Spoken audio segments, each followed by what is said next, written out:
Owls knows it's a Monday, and we're on the last chapter of book number 1. Holy crap, we're on the last chapter of Reaper Adventures: The Search, which is chapter 17. I will be uploading chapter 17 as well as the epilogue today, because we'll be moving on to book number 2 next week. I don't know why I'm saying it like that, but we're just gonna go with it. Yeah. Anyway, I'm feeling a lot better, unlike last week, which really sucked, but I am feeling a lot better. Still kind of hacking up a lung, but that's beside the point. The blood of my fallen enemies. Anyway, just... Oh, shit! Sorry, Blackberry. My kitten. It's not kid-friendly, and yet she's in this room, so... I can't lock her in the room. Anyway, it's not kid-friendly, because it's, there's mentions of self-harm, there's the scene of aftermath of slasher movie violence, which was just blood everywhere. Everywhere. I sound really excited about that. Anyway, there's the scene of the murder by a serial killer, then there's the scene of murder by a demon, and there is a scene of abuse and a scene of torture. So continue at your own risk and don't bring any kids. And it's Monday, and we're on the last chapter and the epilogue. Holy shit. Forgive my potty mouth. Oh, no, bad food, no! Anyway, sorry. I'm a little crowded over here. Let's continue on. Just for a warning, this does have a small little action scene, which is just a small little fight, but this is the chapter where they catch Pain as well as the demon, and the epilogue, they are in Eden's prison. So, continuing after my Blood of the Fallen Enemies, which is just a wine punch. Anyway, chapter 17. Pain and the demon eventually found an abandoned place, and the demon watched as Pain tried to start a fire in the wood stove. Oh, by the way, I don't know what's playing, so I can't give credit where credit's due, sorry. The demon pulled Pain back, ignoring Pain's objection, and Pain blinked as the fire blazed to life. Pain looked at the demon and sighed as the demon's tail twitched with satisfaction. I'm going to be able to make a fire one of these days, Pain commented, discarding the matches. Excuse me, I burped. The demon looked at Pain with a raised eyebrow. Pain ignored the unspoken jab that the demon obviously didn't think it was possible for Pain to start a fire. Pain found a few blankets and put them close to the wood stove so he could remain warm throughout the night. Pain almost instantly fell asleep. I can't say I blame him. I really can't. But insomnia is a bitch and I just tend to have it, so anyway, moving on. The demon watched Pain sleeping and turned his attention to the beautiful dancing flames. The demon began to explore the abandoned place and then noticed a thin blue rope that was obviously spiritual energy slowly forming around his neck. The demon was silent and then realized that the Reaper, who had been working with the Archangel Michael and the demon himself... Oh, yeah, I had that right the first time. And the demon himself was tracking him. It was more than likely how the Reaper had found the Nephilim. The demon reminded himself that would be impossible, considering Sealmaster Nathaniel had been the one protecting the Nephilim. I'm not going to spoil anything, so... Zip! Anyway, the demon swatted at the spiritual energy that had formed into a noose around his neck. He had been hoping to destroy the spiritual energy before it could tighten around his neck. That didn't happen. Instead, the rope of spiritual energy not only tightened around the demon's throat, it gave one bright blaze, telling the Reaper exactly where the demon was. What are you doing, Missy? Where are you? I don't know where she is. Anyway, I hope she's not getting into too much trouble. Moving on. The demon studied the now thick rope of spiritual energy around his neck and felt pure fury sweep through him. He felt the walls begin to shake slightly and took a calming breath. reining in his urge to destroy the only shelter that would keep the Nephilim alive through the night. The demon studied the steadily tightening noose of spiritual energy around his neck.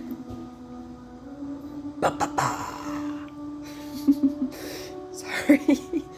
A small smile crept across his face as a thought entered his mind. Now, I don't know what's more scary, me going bum bum bum or the demon having a scary thought. We're gonna go with the second one. He glanced at the fire in the wood stove and nodded with approval at the dancing flames that would last for a while, until morning at least, and then left and then left after making sure that the Nephilim was still asleep.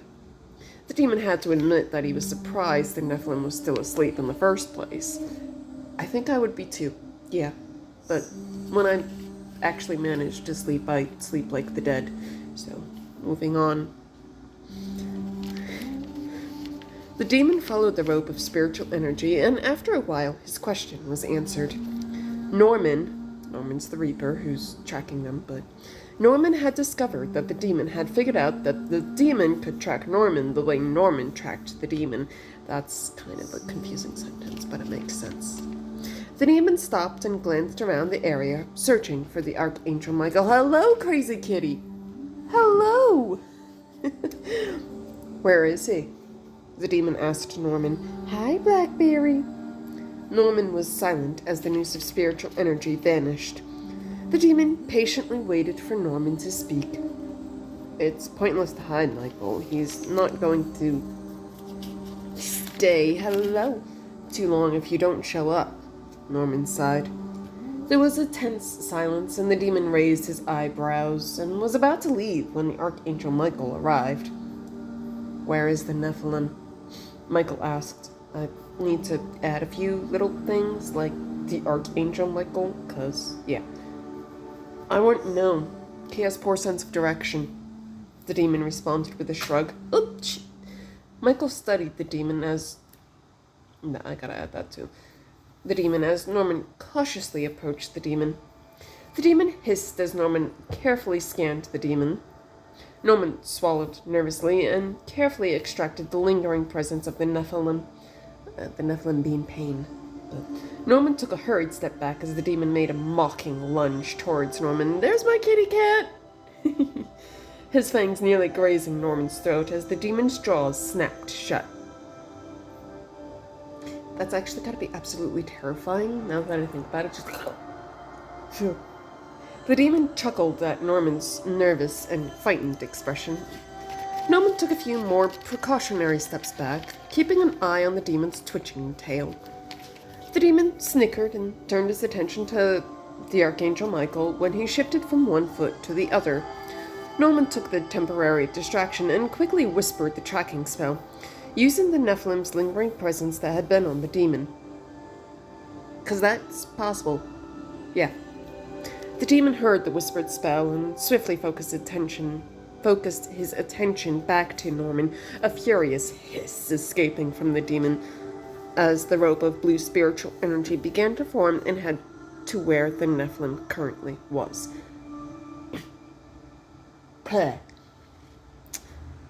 Bit of a tongue twister. I need a blood of fallen enemies break. Hawaiian punch.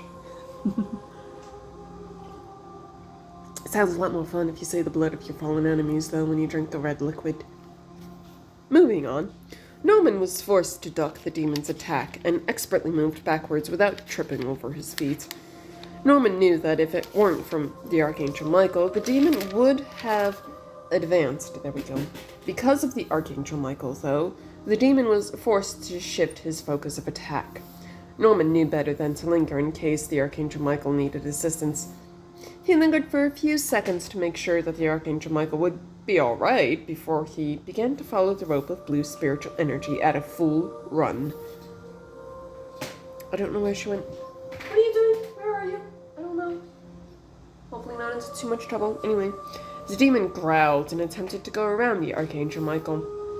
The Archangel Michael anticipated this, and the demon was thrown onto the now snow-covered ground because it was snowing before they found the shelters, so yeah.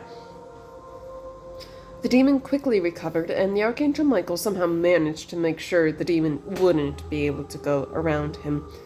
The Archangel Michael had to admit, even though he did this mentally, that this demon would prove to be a challenge if he didn't hold himself back, which told the Archangel Michael that the demon was purposefully containing the majority of his abilities.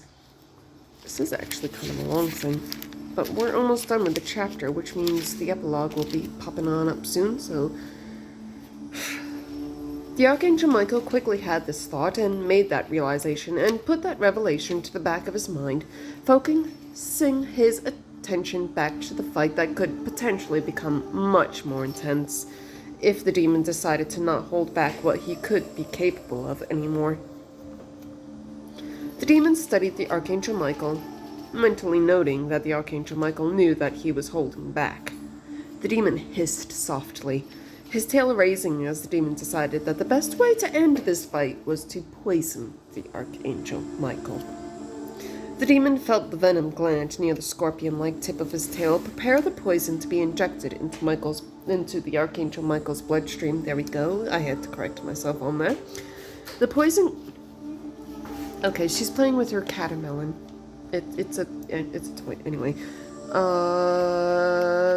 Prepare the poison to be injected into the Archangel Michael's bloodstream. The poison glands near his elongated pointer nails prepared the venom in case the Archangel Michael dodged the demon's tail. The demon attempted to go around to the Archangel Michael once again, inching forward one unnoticed step. The demon struck then. The Archangel Michael barely dodged the demon's strike, and hello, Blackberry. Dodged the demon strike and blocked the attack, mentally scolding himself for not noticing that the demon had used this split-second distraction to his advantage. The Archangel Michael felt like a needle prick, and then became confused when the demon took a few swift steps back. The demon watched the Archangel Michael and then smirked sadistically as confused pain flickered across the Archangel Michael's face. Norman returned to where the Archangel Michael was and saw the Archangel Michael stagger a few steps. I still don't know who to give credit to, so in obvious agony. The demon looked at Norman and saw that Norman was carrying the Nephilim, who had shackles around his wrists and an executioner's hood over his head. Blood of the fallen enemies. The Nephilim had obviously put up a fight, and Norman had been forced to knock the Nephilim out. Norman put the Nephilim down as the demon stepped around to the Archangel Michael, who was slowly writhing in confused anguish. Norman's weapons appeared, and the demon studied the ninja claws made of blue spiritual energy on Norman's hands. You're too young to fight me, Reaper. Just hand the Nephilim over and I won't hurt you, the demon stated as he stopped walking towards Norman. Norman knew the demon was right. He was too young to fight the demon. Norman also knew that he couldn't hand the Nephilim back to the demon. Norman watched the demon, who was patiently waiting for Norman to give the Nephilim back to him. Hey, crazy kitty, what you doing? Okay. Anyway, you're right, and I'm definitely too young to fight you, Norman agreed. The demon studied Norman, realizing that there was an addition to that comment. But, the demon cried with a raised eyebrow. I can't hand him back to you, Norman replied. The demon watched Norman with raised eyebrows. Norman prepared himself for the demon to attack. Well, it seems as if we've come to an impasse. You know you're too young to fight me, and I know what will happen if the Nephilim is brought to Eden to face trial before the creators. No situation winds up with a happy ending, the demon commented with a dismissive wave of his right hand. Norman was silent and glanced at the unconscious Nephilim. What do you mean? The creators always give fair trials, Norman said as he turned his attention back to the demon. The demon stared at Norman with disbelief and couldn't help the incredulous laugh that escaped from him. Huh? The The demon knew that his harsh laugh would pique Norman's curiosity. It had the intended effect, but Norman quickly erased the curious expression from his face and replaced it with what he hoped was a blank gaze. "You have a lot to learn, little Reaper," the demon told Norman with a purr of underlying triumph. Norman thought the curiosity had been erased, but the demon saw the seed of deadly curiosity take root in Norman's hazel eyes. Norman glanced at the unconscious Nephilim again, back to the demon who was still patiently waiting to the Nephilim again. The demon saw that Norman was internally debating with himself and waited for the young Reaper to reach a conclusion. I have no idea what that was. Anyway, Norman looked back at the demon and realized that he would never get the chance to reach a decision about the current situation. Whatever had caused the Archangel Michael the agony he had dealt with was purged from his system. The demon realized that fact and turned his attention to the Archangel Michael. Darkness instantly blanketed the demon's vision, and he felt himself fall. He didn't feel himself hit the ground. The Archangel Michael cautiously crouched down beside the demon and shook the demon's shoulder to make sure the demon was truly unconscious. The Archangel Michael shook the demon's shoulder again, just in case the demon was tricking him the first time. Blah, blah, blah. The demon wasn't tricking him or pretending to be unconscious. The Archangel Michael took the executioner's head that the Archangel Gabriel had given to Norman, specifically for the Nephilim and the demon to be contained. The Archangel Michael held back his wince of pain from whatever the demon had injected into his bloodstream as he put the demon's executioner's hood over the demon's head. The shackles manifested around the demon's wrists and wings, effectively making sure the only possible weapon the demon would have was his tail. The Archangel Michael eyed the demon's tail warily, and then turned his attention to Norman. Norman picked the Nephilim up, making sure his ninja claws wouldn't injure the Nephilim, and then opened a natural rift with his ninja claws so him and the Archangel Michael could enter Eden, the Nephilim and the demon in tow. And that's the end of chapter 17. And now we move on to the epilogue, and it will be the end of book number 1. Holy shiznits. Oh my god. Anyway. Yeah, moving on to the epilogue, and next week is book number 2. So, epilogue is specifically what it's called, so epilogue. Woo! Moving on. Yeah. Payne regained consciousness and groaned with pain as he moved his head to look around him. His vision swam with black dots, and he somehow managed to remain conscious. I would suggest not moving. You will only cause yourself more agony if you do, an unfamiliar female voice stated. Payne didn't listen to the unknown female and attempted to locate the individual. This time, though, he lost consciousness. The female who had informed the Nephilim to not move studied the Nephilim's unconscious form. She walked over to him and knelt down beside him. Cautiously, there we go, thank you. Cautiously, she scanned him for any type of mark. There were no marks, and no concealed marks either. The demon had apparently told her the truth. Even though he had been absolutely furious, weakened, and had every reason to want to lie, he had spoken the truth through gritted teeth and with a livid glare. The female angel stood up and left the cell containing the Nephilim. She returned to the demon's cell and watched from outside the door made of seals. Seals that had been written down by the former seal master and studied as well as put to use by the current seal master. The current seal master, whose name was not uttered with the same reverence and respect that seal master Nathaniel's, the former seal master's, name was whispered. Seal master Cassiel knew this and did not seem to mind. Oh, now you know? But yes, Nathaniel was the former seal master, so there's reasons for it. I'm not done with the epilogue, so we're going to continue after I drink the blood of my fallen enemies. And now we will continue. The demon glared with pure hatred and resentment at the female angel outside of his cell door. You spoke the truth, the female angel reluctantly admitted with a sigh. Not everything that comes out of my mouth is a lie, the demon said, contrary to your popular belief, he snarled. The female angel watched the demon, mentally comparing him to a cat he was about to attack. A lot of comparisons to cats with him because he kind of is a lot like a cat. Anyway, the door of seals made sure that the demon wouldn't be able to strike anyone outside of his cell door. So while the deadly cat wanted to attack, the door prevented that. All the demon, or cat, could do was hiss, pace, and glare with venom that many of the demonic prisoners had not possessed during their stay. None of them had survived their captivity.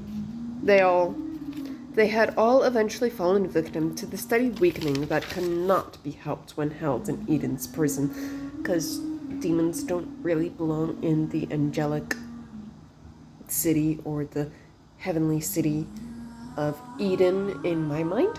In my version, heaven is Eden, so moving on.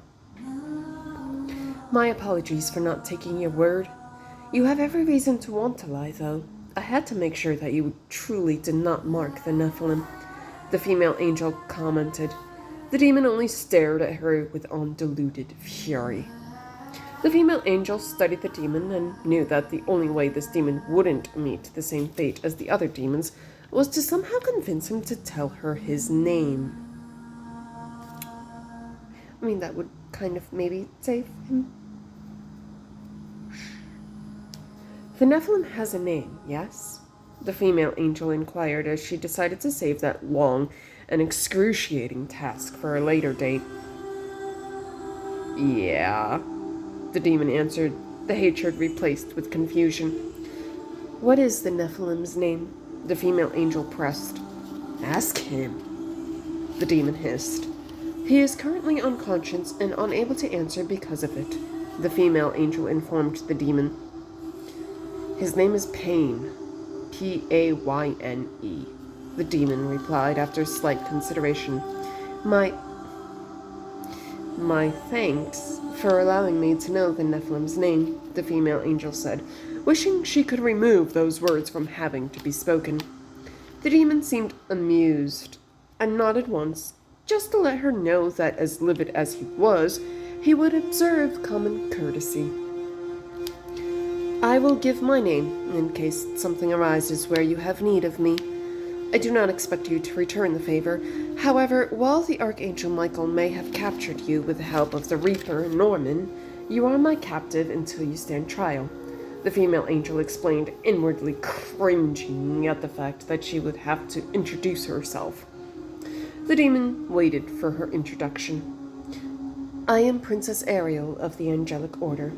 Both you and Paine are my captives until you both stand trial. I do hope you survived until then, demon. You and Paine both will hopefully make it through your stay here, Princess Ariel of the Angelic Order said.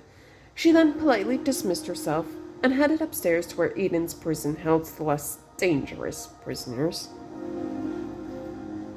Damn it, the demon eventually whispered, knowing now that both of them didn't stand much of a chance in their unwanted and extremely unwelcome captivity. And okay, well, that is the end of book number 1. Book number 1 is complete. So, I do all hope you enjoyed. We'll be moving on to book number 2 next Monday. So, in case you're interested in catching up on any other stories, I do have accounts. A few of them I have to, well, actually quite a bit of them I have to add more to, but that's beside the point. I have some accounts. I have a Wattpad account, which is at Tempesta771. I have a TikTok account, which is at AirdrainCraven2 under the name Tempesta Braveheart. The at AirdrainCraven2 has no uppercases and no spaces. I have an Instagram account, which is Tempesta Braveheart, no uppercases, no spaces, under the name Erdrin Craven, which is my Facebook, which I will try to accept your friend request if I do not know you, but if you're a creepo weirdo, then do expect to be blocked because, yeah, I don't like creepo weirdos. I'm a weirdo, but I'm not a creepy weirdo, but that's beside the point. Anyway, moving on, I have a Snapchat account, which is Airgen Craven, and holy shit, I said that right. I'm sorry. Anyway, Airgen Craven, no uppercases and no spaces, and we're watching my YouTube, which is under the name Tempesta Braveheart. And I seriously all hope that you enjoyed book number 1, because book number 2 is next week. So, yeah, gonna do a little reviewing on book number 2, see how many torture scenes there are, because yeah, anyway. And book number 2 is called Reaper Adventures Imprisonment. So, when we finished Reaper Adventures The Search, we'll be moving on to Reaper Adventures Imprisonment next Monday. And I'll be 31, holy shit. Anyway, moving on. I'm gonna drink some blood of my fallen enemies and hope my cat does not attack my feet.